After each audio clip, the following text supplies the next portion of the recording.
Mr. Speaker, I move that Assembly Resolution number 151, urging the governor to rescind Executive Order 118, closing all state parks and forests and county parks, be made the order of the day.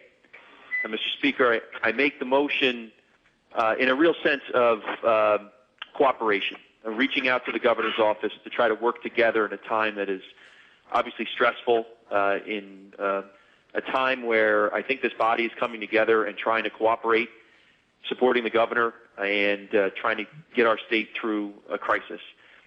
The governor is making thousands of decisions a day.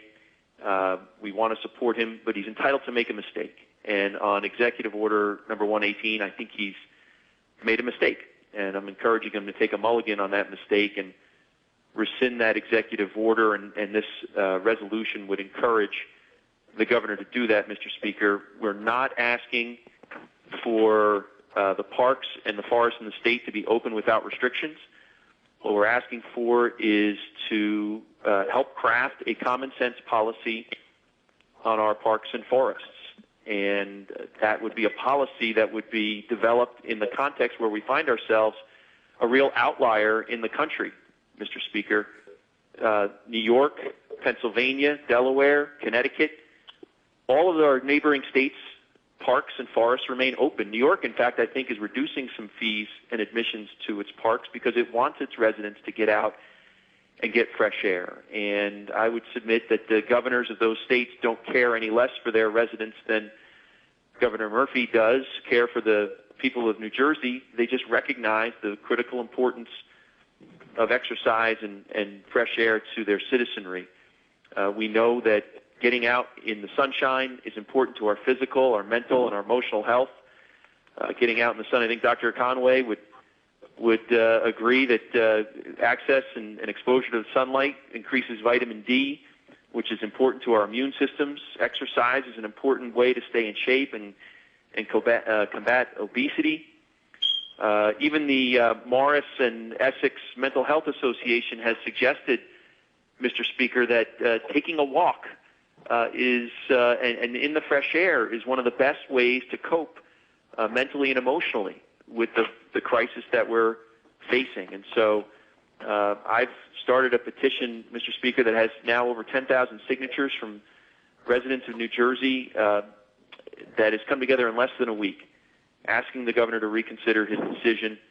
It's a bipartisan effort. Just today, or it might have been yesterday, but I see the Hudson County freeholders are calling on the governor to rethink his policy. This isn't just about more rural areas complaining about their parks. This is an issue that is uniting urban and rural, Republican and Democrat, independent all over the state.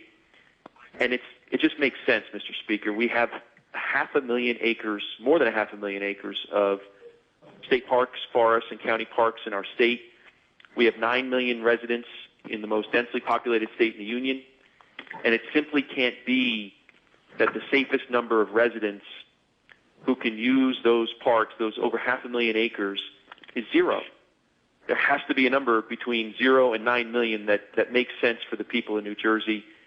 I'm asking the legislature to reach out to the governor, talk about reasonable limits to using our parks, maintaining social distancing, keeping the facilities like bathrooms and picnic shelters closed, but considering other things. Maybe we ban non-New Jerseyans from using our parks until the crisis is over. Maybe we limit the use of some of our parks. Maybe we ask people to wear masks when they're going to our state parks. But to ban them altogether seems to me to be an overly broad solution that will make the public health in New Jersey worse.